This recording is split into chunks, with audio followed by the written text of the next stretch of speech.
Un crankbait, ça sert normalement à faire 3 choses en action de pêche, et peu de crankbaits parviennent à faire réussir les 3 en même temps. Le nouveau crankbait de Savage nous permet à la fois de faire du power fishing, du bottom bouncing, comme je l'ai expliqué, mais aussi de pouvoir faire des animations sur place en twitching extrêmement précises. Alors évidemment, le crankbait, basiquement, ça sert à faire du power fishing. Ça veut dire qu'on doit lancer son leurre très loin, et je peux vous garantir que ce crankbait se lance véritablement comme un missile, et de pouvoir ramener en continu, en variant simplement la vitesse de récupération, voire en effectuant des pauses, de manière à pouvoir couvrir un maximum de terrain et mettre la main sur les poissons actifs et sur les zones productives.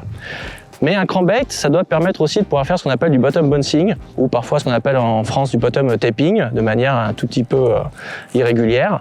Et ça, c'est permis par, en particulier, la forme de la bavette. En fait, vous savez que si vous avez un deep crankbait, effectivement, vous allez pouvoir, grâce à la bavette, vous protéger des obstacles. Mais en réalité, c'est un petit peu plus compliqué que ça, et on ne peut pas toujours utiliser un deep crankbait.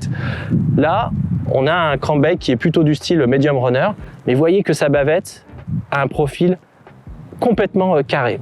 Et ça, c'est ce qui lui permet en fait d'avoir un maximum de déflexion. Quand vous touchez l'obstacle, la bavette va projeter le leurre à droite ou à gauche, ce qui lui permet de s'extirper de l'obstacle. Et si ça suffit pas, et bien simplement, évidemment, comme n'importe quel crankbait, vous relâchez la pression, et ce petit crank, il remonte tout doucement en dodelinant, il est extrêmement attractif. Mais au moins avec cette bavette, vous êtes mieux protégé qu'avec un deep crankbait pour passer dans les obstacles, et vous pouvez exploiter des zones moins profondes évidemment. Et puis enfin, dernière particularité, un crankbait, c'est pas simplement lancer et ramener.